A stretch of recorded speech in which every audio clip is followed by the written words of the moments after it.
Assalamualaikum warahmatullahi wabarakatuh.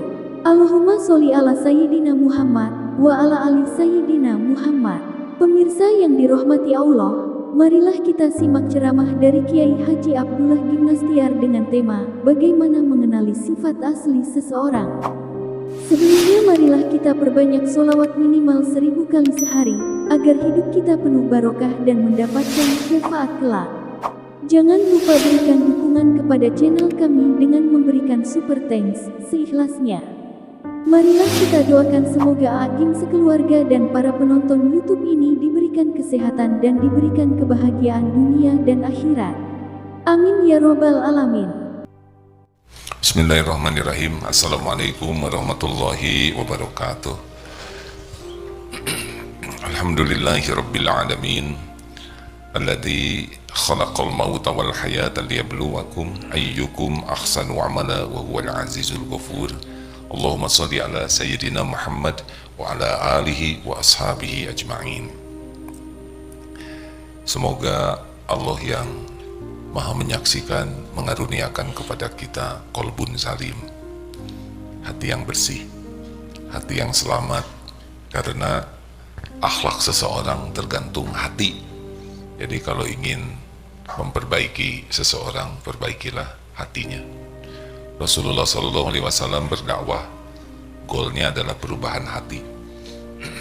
Kalau hati semakin baik, semakin bersih, semakin selamat, langsung berubah, akhlaknya juga langsung baik. Tapi sibuk memperbaiki casing, senyum, keramahan, tapi kalau tidak berasal dari hati, maka ini tidak akan lama. Berikut ini ada beberapa indikator hati kita sudah membaik atau belum. Atau kalau kita mau merekomendasikan seseorang, bisa dilihat dari beberapa kejadian ini. Satu,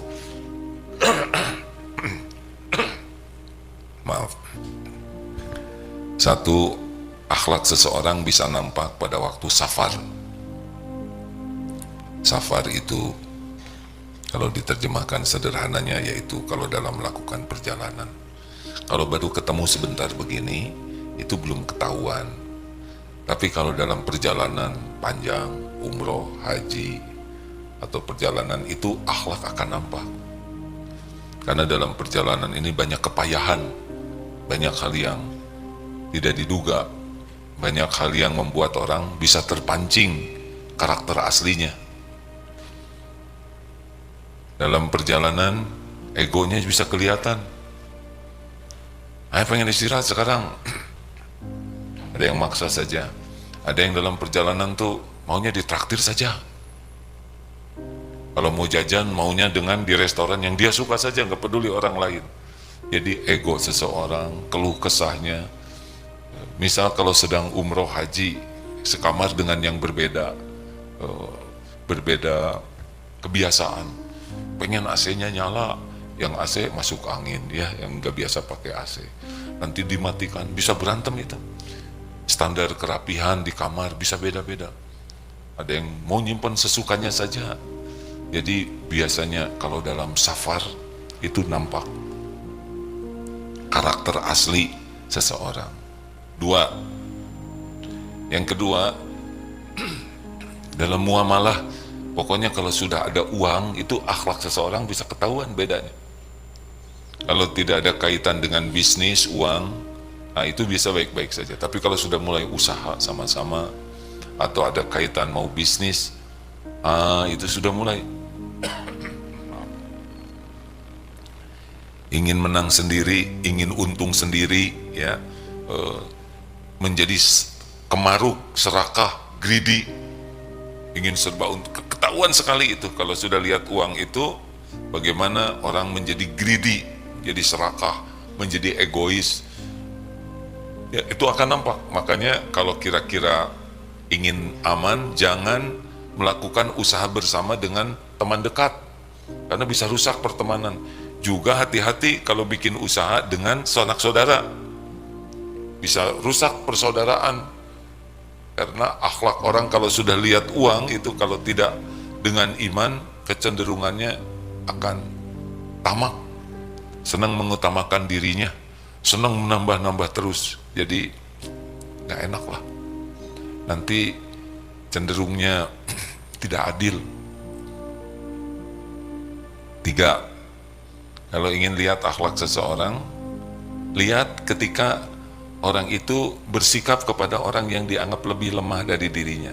Misalkan, maaf ya, kalau ada yang punya pembantu, punya supir, punya karyawan, pokoknya orang yang dianggap lebih lemah dari dirinya, nah kecenderungannya kasar, ketus, tidak baik akhlaknya tuh, berkuasa.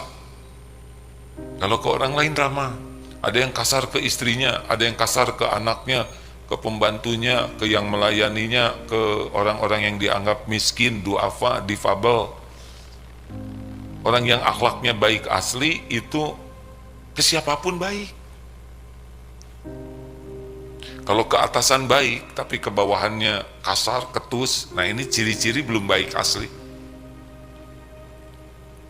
Karena Rasulullah SAW itu kepada budak, hamba sahaya itu dulu ada, sekarang tidak ada. Itu di bawah karyawan, ya. Seakan-akan itu properti kalau hamba sahaya tuh. Rasulullah baik, makanannya sama. Kalau beli pakaiannya juga dikasih, ya, dihormati. Zaman itu masih ada.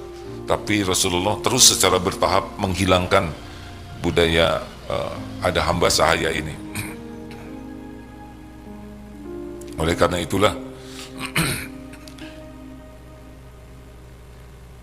kita harus hati-hati dalam bersikap, ya, karena itu akan menunjukkan. Karena ada tamu datang, padahal tamunya baru dikenal, sopan, nyuruh pembantunya sudah 12 tahun kerja di rumah, bibi, ayo siapin yang benar, sing sopan dong. Kenapa ini orang baru datang disopanin, pada ini yang sudah jelas berkhidmat belasan tahun dikasari? Ini tidak baik sama sekali. Ada yang ke orang lain ramah, tapi ke istrinya, ke anaknya, ke suaminya tidak ramah.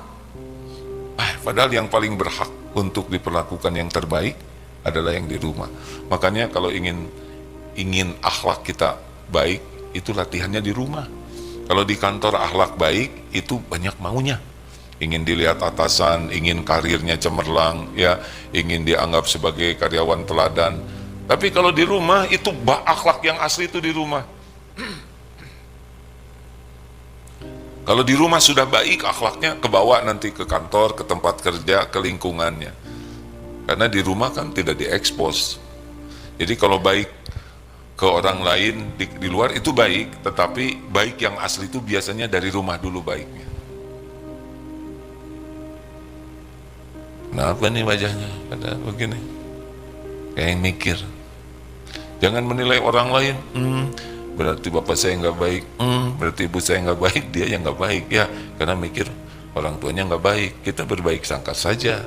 Kita memang amanahnya ini, amanahnya kita harus jadi jalan kebaikan bagi siapapun, apalagi kepada orang yang dekat dengan kita.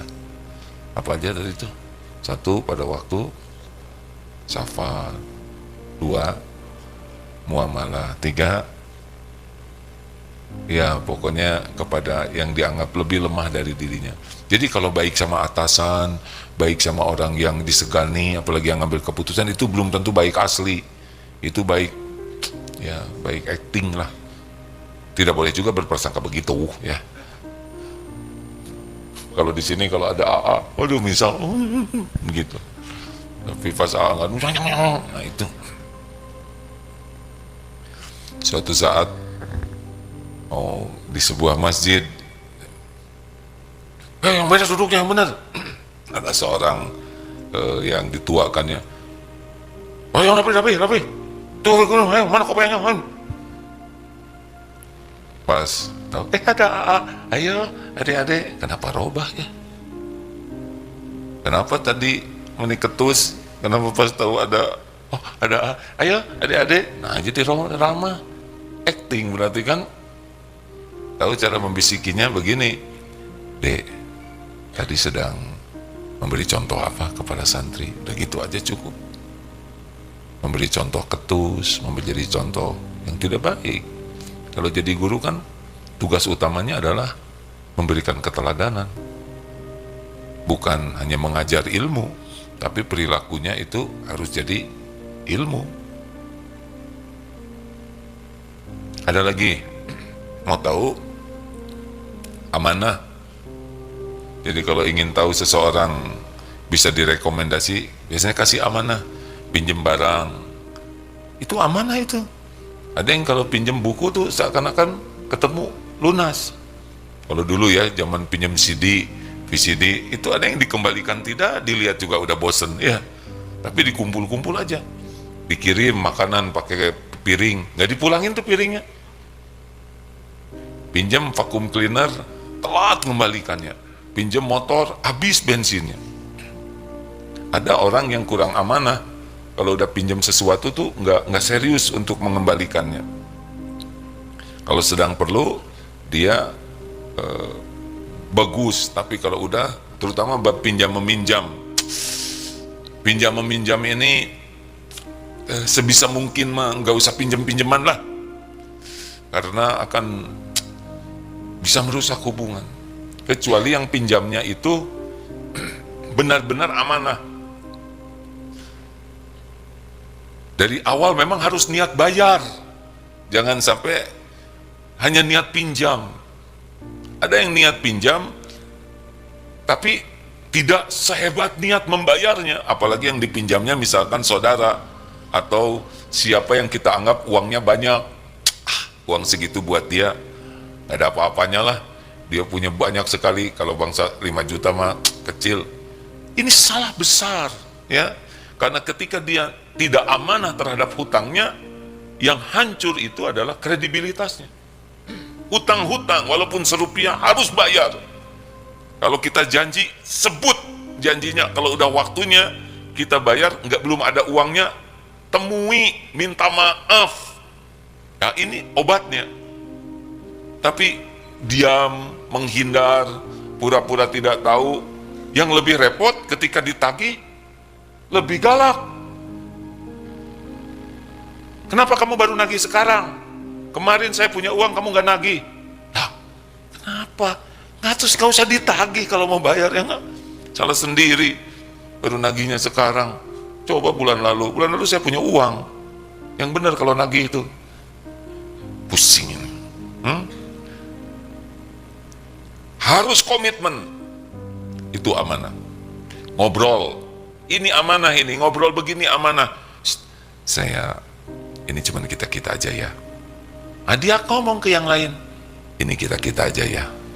Saya udah bilang sama dia gak akan cerita ke siapa-siapa. Sambil cerita. Obrolan itu amanah. Kita tahu aib seseorang itu amanah. Astagfirullahaladzim. Tidak semua yang kita tahu harus kita ceritakan. Astagfirullahaladzim. Kita tahu masa lalu seseorang itu amanah. Apalagi amanah lainnya yang jelas, diberi amanah jabatan ini, pekerjaan ini, keluarga itu amanah, anak itu amanah. Nah, orang-orang yang tidak serius dengan amanah biasanya tidak bisa direkomendasi. Ini ada juga yang tolong dong jodohin anak saya dengan siapa gitu. Wah, itu amanah, nanti saya ketempuhan, ya kan, gara-gara dijodohin si Agim jadi liar gini gitu. Begitulah, hati-hati dengan amanah. Kalau mau datang itu nanti datang ya, insya Allah itu niat datang, jangan niat ngeles. Kan ada yang nanti datang ya ke undangan saya insya Allah, tapi nggak ada niat datang sama sekali, dan menyebut insya Allah itu sebagai cara untuk ngeles. Nggak boleh. Nanti orang yang mendengar insya Allah dari kita tuh megang itu. Dengar ini ya, kata Ali bin Abi Thalib radhiyallahu anhu, jangan mudah memberi janji ketika sedang gembira, dan jangan mengambil keputusan ketika sedang marah. Dua-duanya sedang tidak normal. Kalau kita sedang gembira cenderung gampang, ya nanti kamu saya beliin Mercy misalkan. Dia juga nggak punya. Orang yang diberi janji itu ingat terus. Sedang yang berjanji sangat mudah untuk lupa. Makin mudah janji, makin mudah lupa. Kecuali tertulis, ada data, ada fakta. Ya nanti besok, juga nih kadang-kadang lagi seneng, ya besok. Orang yang diberi janji tuh nunggu-nunggu besok itu. Padahal kita banyak sekali kegiatan. Ini harus hati-hati. Ya, saya juga merasa harus lebih hati-hati. Karena setiap janji adalah amanah. Udah berapa tuh? 1, safar. 2, bisnis. Pokoknya kalau udah kaitan uang, udah orang tuh banyak error ya. 3, kepada orang yang di bawahnya kecenderungannya ya. Jadi beda lah. 4, ya kalau diberi amanah. Ada lagi yang kelima, yang berbahaya itu ketika sedang marah. Kalau marah itu, waduh bisa rusak itu akhlak kita tuh. Makanya kita harus serius sekali dengan tekad untuk menjadi seorang yang hilm, mengendalikan amarah. Ini ujiannya ya, yang punya jabatan lebih, punya kedudukan, punya penghasilan lebih. Pokoknya ini rada mirip dengan yang tadi nih, yang dekat lah dengan ke yang rendah itu. Tapi kalau orang akhlak, kalau sudah marah itu kata-kata jadi seperti orang yang tidak berpendidikan sama sekali. Sumpah serapah, nama binatang keluar dari mulutnya. Ya, bisa lihatlah di medsos tentang bagaimana perilaku orang-orang marah tuh. Nah, itu sangat memperlihatkan keburukan. Karena orang yang marah itu akalnya ngedrop sekali. Yang memuncak itu nafsu. Nafsu itu membawa kepada keburukan. Jadi orang yang pemarah itu pendek sekali cara berpikirnya. Ya udah, kalau gitu saya mau keluar dari perusahaan ini. Pas sudah keluar nyesel. Saya mau pergi aja, pergi. Pas sudah keluar dari rumah, kemana ya? Mau balik lagi malu. Pernah ada tayangan anak kecil disuruh makan gak mau, marah si anak kecil ini, balita, keluar dari rumah bawa koper kecilnya itu. Ibunya tinggal liatin aja, keluar bawa koper kecil sana sini. Udah kelantik, mau kemana ya? Balita nggak tahu apa-apa, hanya balik lagi. Masa jadi Nelita, nenek-nenek di bawah 5 tahun? Nggak mungkin Akita ya, aki-aki di bawah 5 tahun. Harus punya program kuat, la taqdob walakal jannah. Harus tidak punya pilihan bagi kita, harus punya target menjadi orang yang hilm, bisa mengendalikan amarah. Karena kacau lah, kalau kita pemarah itu kacau sekali. Selain kitanya kacau, kita juga mengacaukan suasana. Jadi terkacau-kacau, jadi terjadilah perkacauan.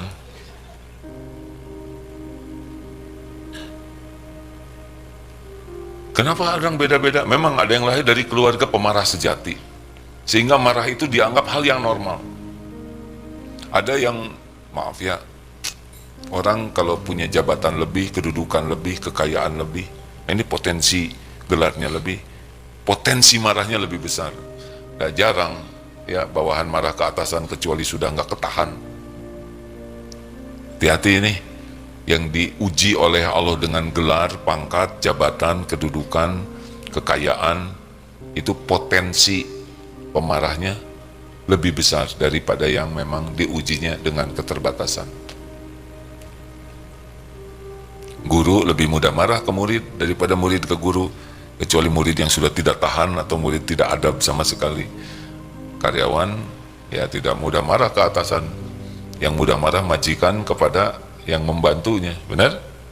Hati-hati, jabatan itu amanah, jabatan itu ujian, jabatan itu pasti berakhir, jabatan itu pasti dituntut pertanggungjawabannya.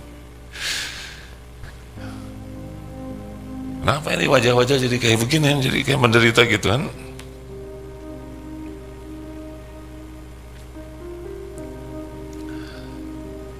Baik, sekarang kita tanya jawab saja ya. Ada yang mau bikin usaha, baik persahabatan. Kita kita bikin bisnis yuk. Ayo, jualan apa? Ayam, kayaknya telur ayam. Oh ya, bagus juga tuh. Tapi perusahaannya siapa? Gimana? Organisasi saya lah pemimpinnya. Loh, kenapa kamu ujuk-ujuk jadi pemimpin? Kan saya yang duluan ngomong tadi. Nggak bisa kalau nggak ada yang dengar, kamu ngomong sendiri ya. Berantem itu ada. Belum ada ayamnya. Baru rencana. Udah rebutan bagi hasil ya. Modalnya juga nggak ada. Saya untungnya 60%, kamu 40%. Loh, nggak bisa. Idenya dari saya ya kan. Kalau saya nggak ngomong, kamu kan nggak inget ayam. Begitulah dunia ini, rentan sekali. Jadi gimana solusinya? Ya, kalau udah urusan duniawi, relax saja lah. Ya, jangan sampai urusan duniawi ini bikin bertengkar, berantem, riwe. Udah cuman segitu-gitunya, ya kan? Uang, ya udah, nggak usah. Ada yang lebih mahal dari uang, kebersamaan. Jangan sampai uang merusak kebersamaan. Kalau safar sama-sama capek, ya sudahlah, banyak mengalah. Ada seorang ulama katanya kalau safar ini mau udah puncak bagusnya, gak boleh karena beliau punya uang. Jangan. Saya ngongkosin. Gak boleh ada yang bayar makanan, saya yang bayarin. Sampai begitunya. Saking menikmati ladang amal, memuliakan teman safarnya. Kalau kita kan makan berlima, aduh sebentar ya, keluar satu. Tinggal ini, yang belakang yang ditagih ya. Itu pada kabur. Mengalah. Kalau sedang safar itu mengalah. Ini teman nggak biasa pakai AC, kita biasa pakai AC. Kalau dinyalain dia masuk angin, udahlah kita masuk ke dalam selimut. Gitulah. Ya, diamankan. Banyak mengalah kalau untuk kebaikan bersama. Mengalah saja. Ya.